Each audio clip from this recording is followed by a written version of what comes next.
Simplicity and ease is what you get when you host your podcast with Audioboom. You can post up to 5 episodes per month, you get unlimited storage, and 500 minutes of recording time for each episode. Plus, advanced analytics, embeddable players, distribution of your podcast via Apple Podcasts, Deezer, Google Play, iHeartRadio, Savin, Spotify, and Stitcher, pending approval by each platform. Right now, you can sign up for Audioboom's $9.99 monthly subscription plan and get your first month free by using promo code BOOM. That's BOOM for 1 month free of hosting and distribution. Sign up for our $9.99 monthly subscription plan today. Today's episode of the Serial Dynasty is sponsored by Shaun T Fitness. Next week, Shaun T will relaunch his podcast, Trust and Believe. Shaun speaks about motivational ways to believe in yourself no matter where you are in your life. Whether it's about weight, relationships, job, or confidence, Shaun takes you on a different journey to remind you that you have the power to be you. And don't forget to go check out ShaunTFitness.com. Before I begin the show today, I wanted to take just a couple of minutes to fill you in on my progress through T25 and answer a few questions that some listeners have been emailing into me. This will be the only ad today for Shaun T. We won't have an interruption in the middle of the show. But I wanted to make sure to let all of you know how incredibly effective T25 is. This week I started the beta program, and on Monday, it really hit home to me how effective this program is. The Speed 2.0 workout, which is part of the beta program, is very fast and very intense. What amazed me after completing that workout was that I absolutely nailed it. When I finished, it all of a sudden occurred to me that I was working my butt off for 25 minutes straight, and I could breathe the whole time. Shaun's workouts always build on themselves as you progress, and taking that next leap and stepping up the focus and the intensity of the workout was a great litmus test for me to see how well I progressed since the beginning. I'm now down 17 pounds and I feel great. A lot of listeners keep emailing me and tweeting me asking me what's a good program to start with. And my answer to that is simple. You can start with any of Shaun's programs. My personal experience with T25 is there's 3 different levels. You start with alpha and then beta and then gamma. In every level, there's always that modifier option. And if you're really out of shape, like I was when I began this process, you struggle at the beginning. You have to revert back to the modifier. You have to take a couple of breaks and get a drink of water and catch your breath. But if you just keep doing what Shaun's telling you to do and you keep following the schedule and going with the program, week by week you get stronger and faster and healthier. You learn the moves, you condition your body, and right about the time you get to the point where you're perfecting the alpha workout, it's time to move on to the beta, and so on and so forth. So the major point that I really want to get across to anyone that's interested in any of Shaun's programs are, don't be afraid, you can do it. There's no one out there that cannot do these programs. If you get the program, you follow the schedule, you do what Shaun tells you to do, you will see results. For more information on all of Shaun T's workouts, go to ShaunTFitness.com and dig deeper.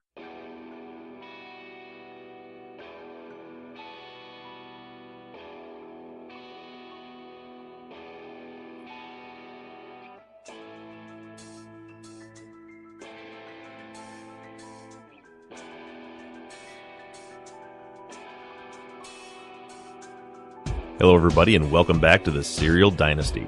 Before I get into the content of the show, I want to send out a huge heartfelt thank you to every single one of you listening to this right now. Moments before coming out to the studio to record this episode, listener Darla Garrett, whose Twitter handle is @_DARBG, tweeted a shout out to me that we were ranked number 66 on the iTunes charts.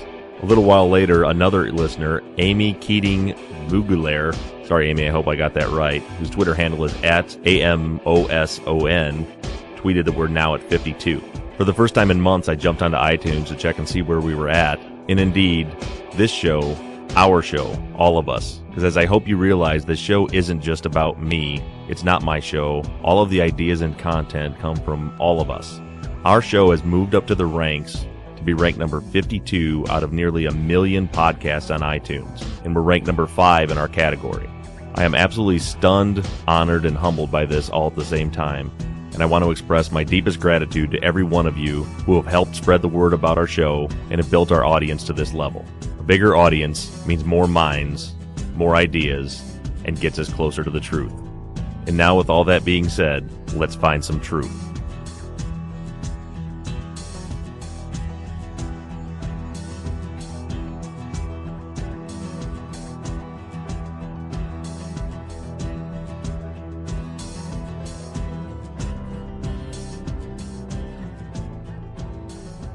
Last week at the close of the show, I asked all of you to do an exercise for me. As you'll remember, I asked you to close your eyes and picture in your mind who you thought Don was. And the reason that I did that is because in researching for this episode, I've learned a lot more about Don. His looks and his personality and his history. And one of the first ththings that struck me was, this is not the person that I imagined after listening to Serial.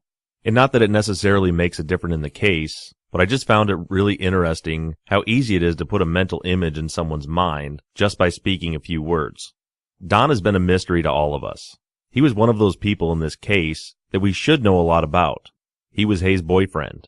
You would think he would have been right in the middle of all of the discussions about this case, and in the middle of the investigation at the time. But still he remains a mystery to all of us. Since Don didn't go to Woodlawn High School, and wasn't really connected to any of the students there, very few people have a real perspective about who Don really was. As far as I know, there were only 5 people from Woodlawn that ever had any contact with Don at all. Of course, Hay, his girlfriend, and Adnan, who had met him once when Hay's car broke down, Aisha, who had went on a double date with Don and Hay, Debbie, who spoke with Don for several hours on the phone, and lastly, Krista. Many of you might not know this, but Krista actually had the opportunity to spend several hours with Don. This is what Krista had to say about the experience. So the first time I ever met Don was the second trial, which he testified or was due to testify the same day that I was.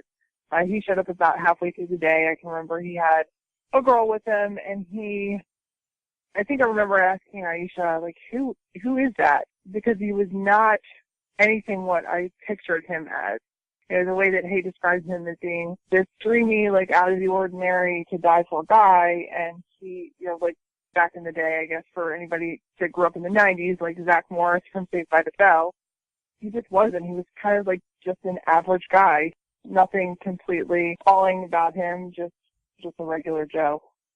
No, I don't even think that I really exchanged words with him, and if we did, it wasn't anything very memorable. He kept to himself. He didn't really make eye contact. When we were put in holding, if you will, before we testified, they put us in a old homicide room that had like a bunch of file cabinets. We were all sitting at a table. But, you know, everybody else was kind of chit-chatting or, you know, doing their thing, but he kind of kept to himself and just didn't really look at anybody. Pretty much all I remember about him.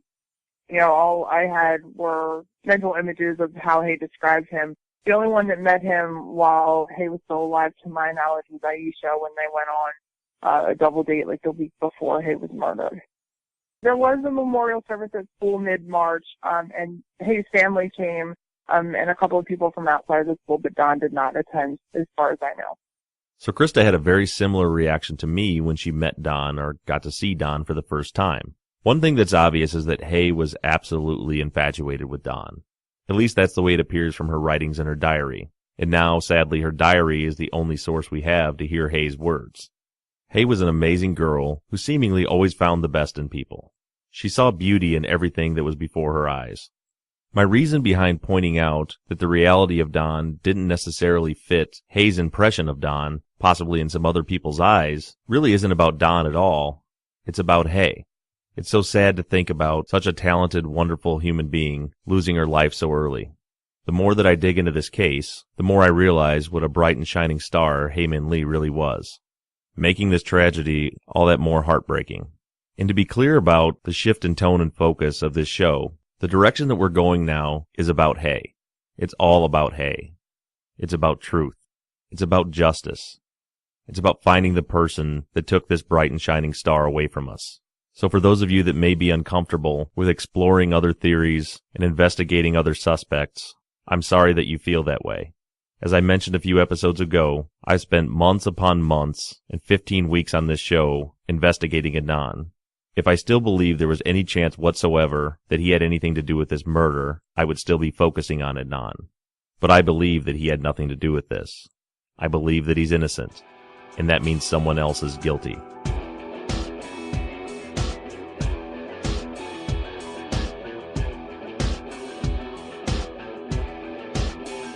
So besides Adnan, we've looked deeply into Jay, we've gathered as much information as we could about Roy Davis, and the next person to look into would be Don.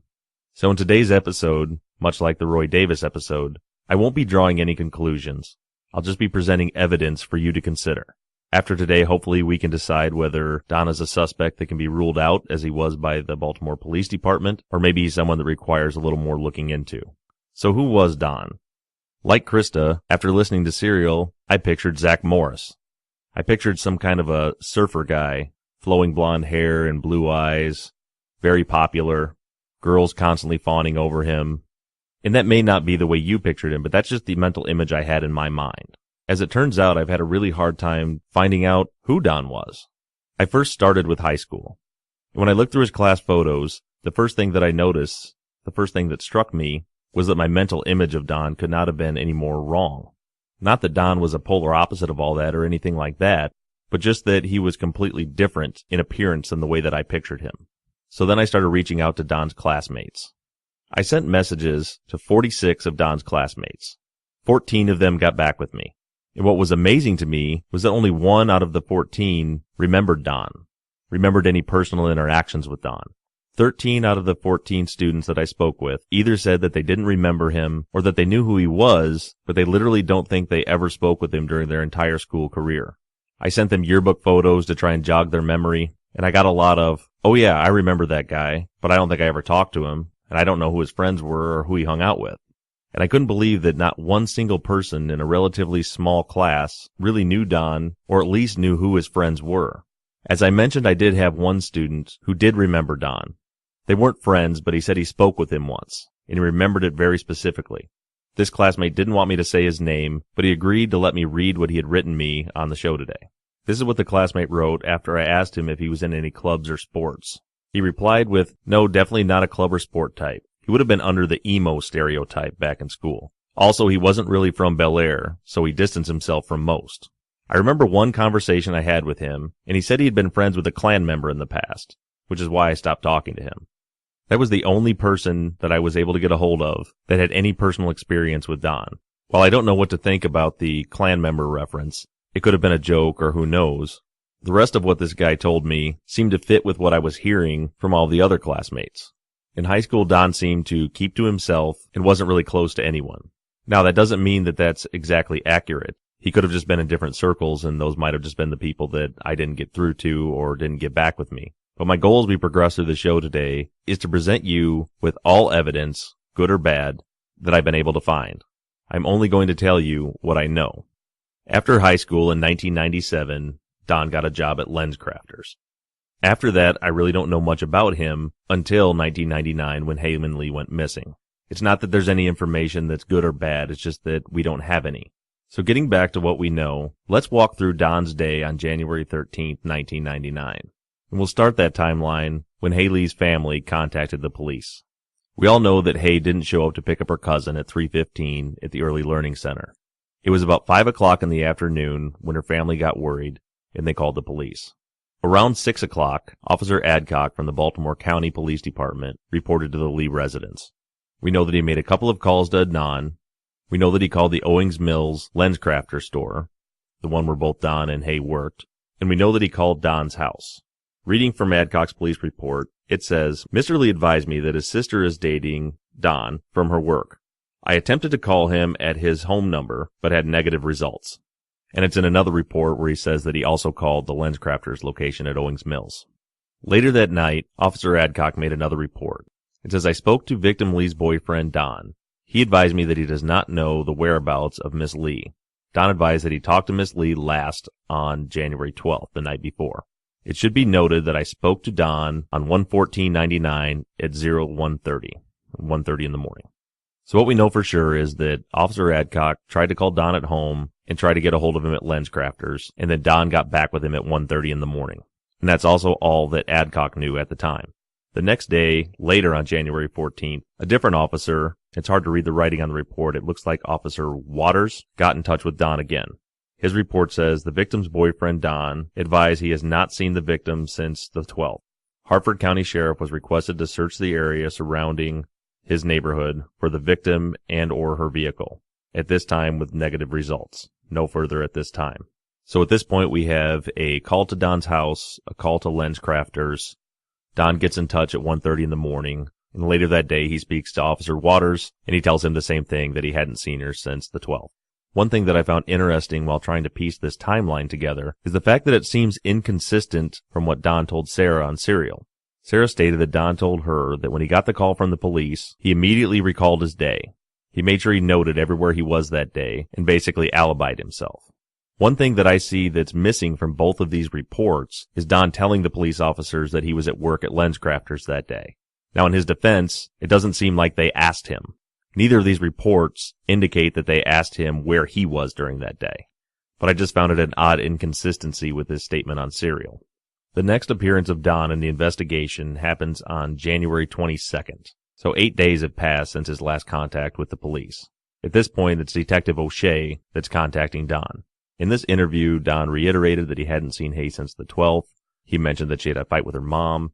Then the report says Hay did not indicate to Donald that she was planning to go anywhere.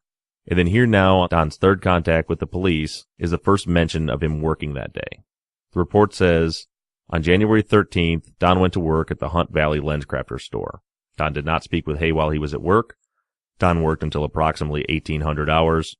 Donald arrived home at 1900 hours. And for those of you that don't understand military time, he got off work at 6 p.m., arrived home at 7 p.m. It says he was advised by his father to call the Owings Mills store. Don called the store and he was told that Heyman Lee was missing. So according to Don's statement in this report, around 7 o'clock he called the store and he was aware that Hay was missing. Also a point of reference, remember that Hay was supposed to meet Don after she got off work at 10 o'clock that night. As the report goes on, Don recalls meeting Anon and said he was polite and cordial. He also told the police that Hay had told him that she spent the summer of 97 or 98 in California with her father, and that Hay had also said she would like to live in California.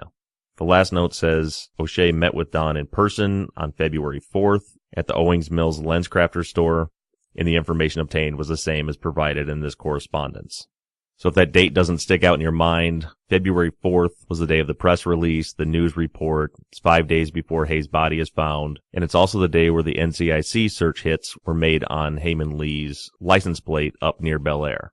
Between the two interviews that were noted on that report that was generated on February 11th, which another point of reference, February 11th was 2 days after the case had been turned over to the Baltimore City Police Department. And this was a Baltimore County officer closing out his report. This next report was dated February 14th, 1999, also by Detective O'Shea, also created 5 days after the case had been turned over to Baltimore City. But on this report, O'Shea writes that on February 1st, he interviews the manager at the Owings Mills LensCrafters. The manager said Hay Lee was scheduled to work at 6 p.m. on January 13th. Hay did not show up for work, nor did she contact anyone. She said Don was working at the Hunt Valley LensCrafters location on the 13th. She advised that he had arrived for work at 9:02. He took a lunch break from 1:10 to 1:42, and he left work at 6 p.m. Now, it's worth noting that Don was working at the Owings Mill location on February 1st, the day the call was made. You may also want to note that according to sources that I'll discuss here in just a little bit, only the general manager of a particular store will have any access to employee records from their store, and that'll come into play later. Now, at this point, this is the last contact that the police have with Don or LensCrafters or anything surrounding Don. Nothing else, never again, nada. These were all Baltimore County officers who were closing up their investigation of the missing persons case. The Baltimore City Police Department never made any attempt whatsoever to confirm any of this. And another item that I hadn't realized until just recently when researching this, there was never any mention to the Baltimore County Police Department and subsequently the Baltimore City Police Department that the general manager at the Hunt Valley store was Don's mother. We, of course, all heard about it on Serial, but that fact wasn't known to the police ever and wasn't pointed out to the prosecution until October, just before the first trial. So a lot of us may have assumed that the cops really did a terrible job of looking into Don, knowing that his alibi was corroborated by his mother. But the fact is, they didn't know that his alibi was his mother. To sum up their investigation, from beginning to end, into Don, was a phone call the day Hay went missing. They get in touch with him at 1:30 in the morning. He says he hasn't seen her. He talked to her the night before. The next day, they follow up and get the same story. 8 days later, they check with him again, and he tells them that she didn't have any plans to go anywhere, but also that she had talked about wanting to live in California, and that he was working at the Hunt Valley LensCrafters that day. A week or so after that, O'Shea called LensCrafters when Don was at work one day and confirmed with the manager that he was indeed working in Hunt Valley on the 13th. At that point, they closed the book on Don and set it aside and had him ruled out effectively as a suspect. Now, I'm not saying that any of this points towards Don's guilt, but I will say that it's very frustrating when you draw the comparison between the way that Adnan was treated and the way that Don was. As many people have said, the statistics would show you that the most likely culprit in a violent crime against a woman is usually the boyfriend or the ex-boyfriend. So certainly they both deserved a look. They kept digging and pulled out any information they could find about Adnan to make him look guilty. A teacher that said she thought that he faked a catatonic state. A witness that said she thought she heard him ask for a ride. But they ignored Debbie's statement when she told her she was leaving school to go see Don at the mall. Now, you and I know that it's very likely that Debbie had the wrong day in regards to all of this, as was explained and undisclosed, but the point being that it didn't matter when people gave inconsistent statements about Adnan, but these statements about Don were ignored. So that's not necessarily a comment about Don's innocence or guilt, it's a statement as to how one-sided this investigation was. Many of you may have seen copies of Don's time card on both the Undisclosed website as well as Susan Simpson's blog at The View from LL2 about Don. And at a glance, you may assume these were things that the police used to corroborate Don's alibi, when the fact of the matter is the police never even asked for these time cards. They never looked into this alibi any further than a phone call. The time cards didn't come to light until October when Christina Gutierrez filed for them, and subsequently so did Kevin Urich, which we'll get into in a minute. With Adnan, the police looked at every little piece of circumstantial evidence to build a case against him. It never gave Don a second glance. Other documents you can find on the View from LL2 blog are Don's performance reviews. He had several negative performance reviews, and I'm not going to go through them and read them on the show. If you want to know what they say, you can always go to Susan's blog and check them out. And I'm also not saying that they matter. My point is, had those been performance reviews about Adnan, they most certainly would have been presented at trial. The fact of the matter is that the police already had their guy on February 1st, and so they were never interested in Don or anyone else. So what we're doing here on this show, like it or not, is the job that the police department should have done 16 years ago. And I think we owe it to Hay to do so.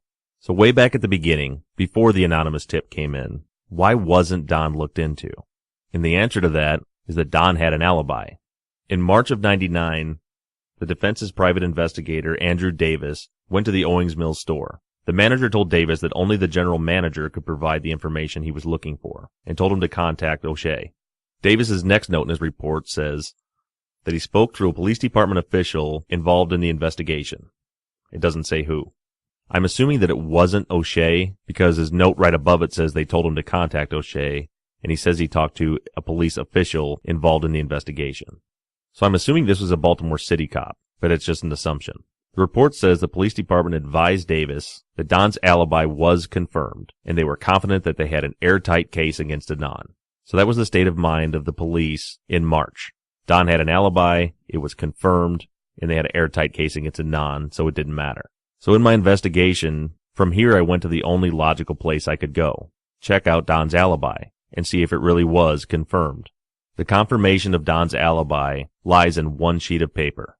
A time card that says that he was at work at the Hunt Valley store from 9 a.m. to 6 p.m. on January 13th, 1999.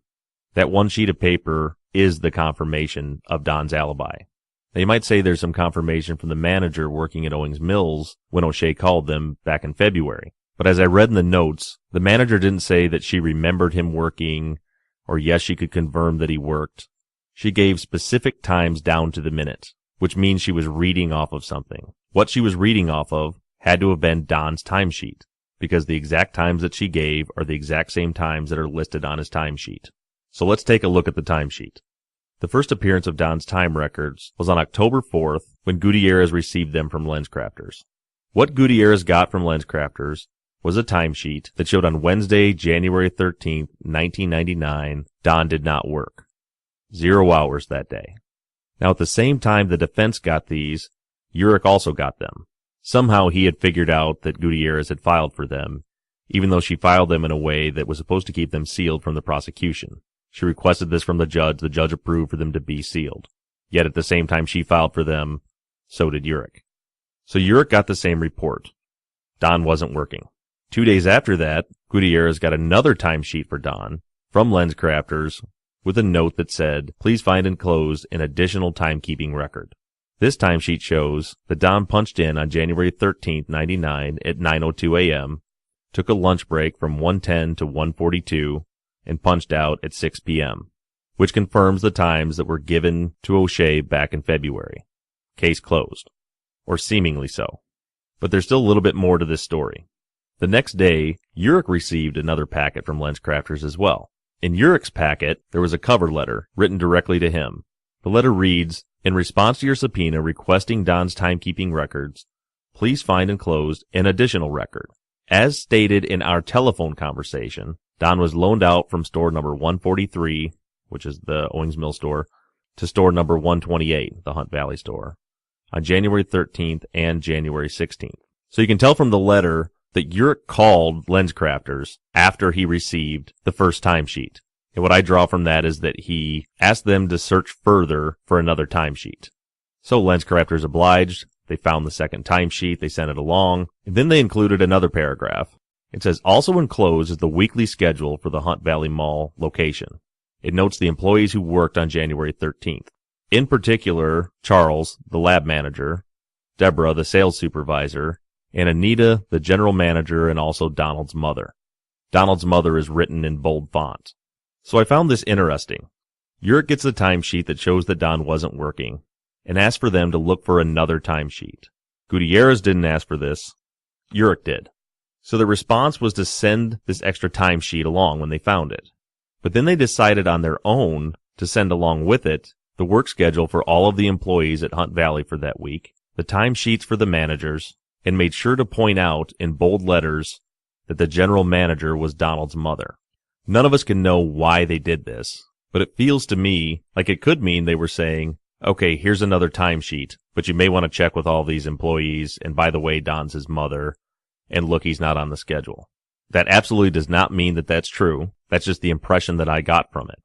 So that made me look a little deeper into these time cards. First of all, why are there two? When I read Susan's blog, she had pointed out a couple of inconsistencies. For starters, and the most notable, Don's name is spelled differently on the two time cards. On the Owings Mills time card, his name is listed as Don, but on the Hunt Valley time card, his name is listed as Donald. Now that may not seem like a big deal, but these are computer-generated timesheets, which means however your name is stored into the computer is how it's going to come out on your timesheet. So it almost looks like we're looking at timesheets from two different people. Susan had noted that the associate ID number on the two timesheets were different. On the Owings Mills timesheet, Don is listed as associate number 0162. But in the Hunt Valley timesheet, his associate ID number is listed as 0097. Now, that definitely seems odd, but it really doesn't say anything unless we know what those associate ID numbers mean. So my next step was to try and figure that out, which I did. But before I explain how, I want to point out a couple of other discrepancies. On the Owings Mills time card, it says that Don worked 33.5 hours during that week. And on the Hunt Valley time card, it says that he worked 12.2 hours that week at Hunt Valley. So that's 45.7 hours in total that week. Yet on the timesheet, there's a spot for regular hours, overtime hours, and total hours. Both timesheets list all of the hours as regular hours, and zeros for overtime hours. So I found that odd as well. How did he work over 45 hours in a week and not get paid 5 hours worth of overtime? So I thought maybe the pay between the two stores weren't connected. I considered the fact that LensCrafters may be a franchise, which for those of you that don't know, the way a franchise works is a corporation or an individual owns the store and they pay a franchise fee to the company they bought the franchise from. So if you work at that franchise location, your paychecks would come from the company that owns that location. So for example, and I don't even know if this is the case, but say McDonald's was a franchise, and I believe it is. If the McDonald's in your hometown was owned by ABC Incorporated, your paychecks would come from ABC Incorporated. They wouldn't come from one source that owns all the stores. The stores are individually owned. So this made some sense to me, but I had no confirmation of how that worked. So I got on the phone with LensCrafters. I first called the Hunt Valley store to ask about some of these procedural things. They cut me off mid-sentence, said they were familiar with the case, and they're not to talk about it, that I would have to call corporate. Well, it turns out that LensCrafters is a subsidiary of a larger corporation called Luxottica, Luxottica owns LensCrafters, Pearl Vision, Target Vision, several different vision places. So I called Luxottica and told them what I was looking for, and they were happy to help and transferred me to the LensCrafters division. Once on the phone with LensCrafters Corporate, I explained that I was researching this for the podcast, and the gentleman I spoke with was happy to help. I explained to him the difference between the two timesheets, how the hours from one didn't carry over to the other, the names were spelled differently, and both timesheets had a different employee ID number on them. What I was told by LensCrafters Corporate shocked me. LensCrafters is not a franchise. They are corporate owned. Luxottica Incorporated owns every store. All of the pay comes from the same location. He explained to me that the way that employees clocked in now and back in 1999 was they logged into a computer with their associate ID number. He said the associate ID number is their link to getting paid. I asked him if it was possible for an employee to have two different associate ID numbers if they worked at two different stores, and his answer was absolutely not. He said people bounce around from store to store all the time because they own all of the stores and they can do that. He said that it didn't matter which store you were working in. He gave the example that you could get transferred out to a store in Texas, and when you walked in on your first day, you would log into that computer with your associate ID number and clock in. It would all still go to the same place.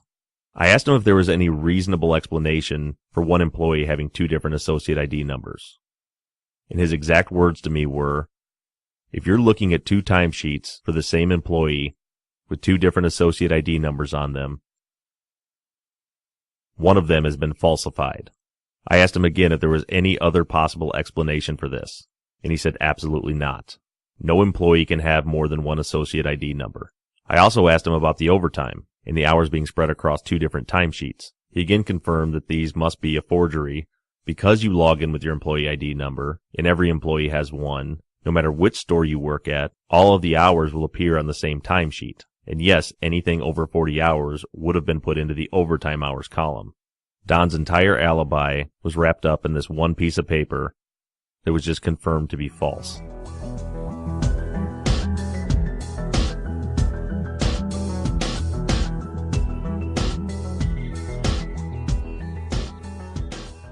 After I got off the phone with LensCrafters Corporate, I wanted confirmation. I wanted to make sure that he wasn't just mixed up or confused about how things were done back then. So I reached out to two employees of LensCrafters that were both working on January 13th, 1999. Both of them were managers.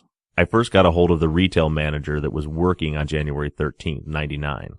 I explained to him who I was and that I was investigating this case. He remembered it right away. He said he remembered the situation. And he said that he vaguely remembered Don, and from what he could remember, he seemed like a nice enough kid. And then I asked him about the procedures with the timesheets. Again, I asked him, would it be possible for one employee to have more than one associate ID number? And he confirmed that no. He had worked for LensCrafters for a long time and had worked at several different locations, and he only had one associate ID number. He also told me that during that time, he would bounce from store to store. And yes, the way that you clocked in was to log into the computer at the store you're working at with your associate ID number and log your hours. He pointed out that he was management and was salary, so he didn't timestamp when he came in and out. He just had to enter his hours. But for the hourly employees, the process was the same. And of course, I asked him if he remembered if Don worked that day, and of course he couldn't remember from 16 years ago. So then I asked him, would it be possible with a computer-based system like this to go back in and change the hours on a timesheet from weeks or months before? And this was his response, verbatim. His mother was the general manager, and yes, she could have made the changes. Now I want to point out that I didn't ask him if Don's mom could have made the changes. I just asked if it was possible for anyone to make the change. And that was his response, that it could only be done by the manager, and the manager was Don's mom. So after him, I got a hold of the lab manager that was working on the day Hay went missing. As a point of reference, Don was a lab tech, so this would have been his boss on the day if he was there. I asked the lab manager if he remembered if Don was there, and just like the other manager, he couldn't remember that far back. But again, he said that he did remember the situation. So I asked the lab manager a series of questions. I again asked if he would confirm that the way employees clocked in and out was using computers with their associate ID. He confirmed that yes, that's how it's done. I also asked him if he knew how the employee ID numbers were assigned. I wanted to know if they were like most places, where the numbers are sequential based on hire date, meaning that if I get hired in January and I'm employee number 52, and you get hired a week later, your employee number is 53. He said that he's not positive, but he's fairly certain that the employee ID numbers were sequential. And the reason that I asked that was this. I had compared Don's timesheet to his mother's timesheet for the same period. The timesheet that showed that Don was working at Hunt Valley on the 13th says he was associate ID number 0097. Don's mother's timesheet shows her associate ID as 0110. So Don's mother, the general manager, who had presumably worked there for years, her associate ID number was number 110, whereas Don, who had only been working there for 2 years, his associate ID number was number 97, an earlier number than Mom's. Now, again, I want to point out that this lab supervisor did not confirm that that's the way the associate ID numbers are assigned. He said he's not positive, but he believes that's the way they were done. Which, to put in perspective, Don's actual associate ID number listed on his timesheet from his normal store was number 162. The last question that I asked the lab supervisor was, can you think of any possible, reasonable, innocent explanation as to why these 2 time cards would have the different ID numbers? And his answer was, no, I can't think of any explanation for different ID numbers. So if you're keeping track, that's 3 sources.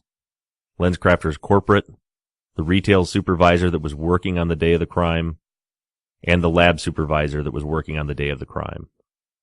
All 3 say that there is no reasonable explanation as to why these 2 timesheets for Don would have different associate ID numbers. And again, I'll remind you of the quote from the rep at LensCrafters Corporate. If those 2 timesheets are supposed to be for the same person and have different ID numbers on them, one of them has been falsified. But I didn't stop there. As I mentioned way back when this show began, my method of investigating is once I have a theory to search for evidence that might contradict the theory. So the next thing I did was look at the employee's schedule. Now obviously Don is not on the schedule for January 13th in Hunt Valley. His statement was that he was covering for a shift for someone there. But it's important to note that on these schedules, there are handwritten notes all over them. You can see where people didn't show up to work or needed to change their schedule because there's handwritten notes on the schedule to change them. But on Wednesday the 13th, there were 2 lab techs scheduled to work that day. One of them was scheduled to work from 11 a.m. to 9 p.m., the other one was scheduled to work from 1 p.m. to 9 p.m. Don's alibi and his timesheet say that he was working from 9 a.m. to 6 p.m. because he was covering someone else's shift. The question is, whose shift was he covering for? There is no one scheduled to work from 9 a.m. to 6 p.m. Not just on January 13th, but not any day that week other than Friday. But the important date is the day in question on the 13th. There was no shift scheduled for Don to cover for that day. For the record, I did try to get a hold of Don, and I actually did make contact with him, and he responded to me. I told him that I wanted to get his side of the story, that there were some abnormalities and some concerns with these timesheets, and I wanted to know if there was a reasonable explanation, and he declined to talk to me. My intention going into this was to spend one short episode on Don, find some witnesses, fill in the gaps that were missing, and move on from Don. But at this point, I haven't even begun to scratch the surface. Moving forward from here, until I find answers, this investigation will continue.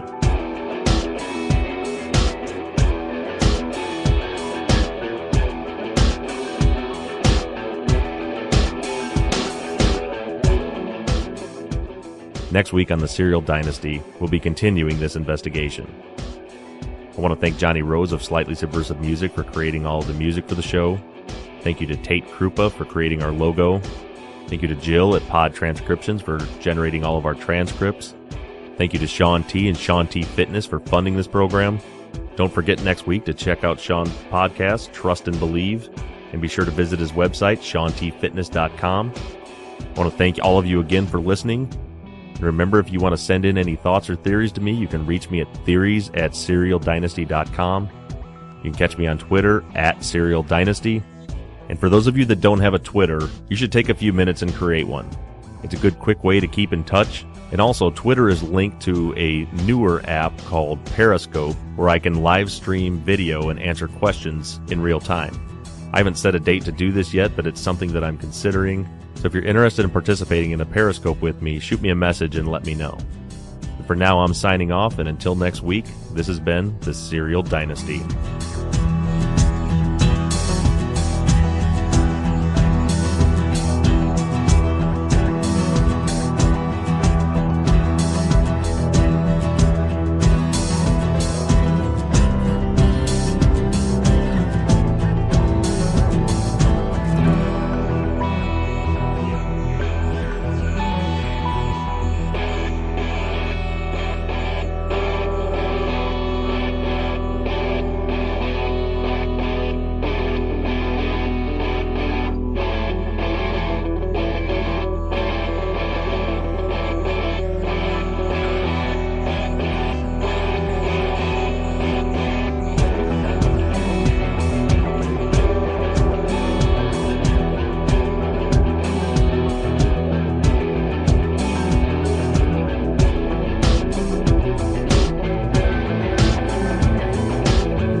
Over 460 million people around the world have disabling hearing loss.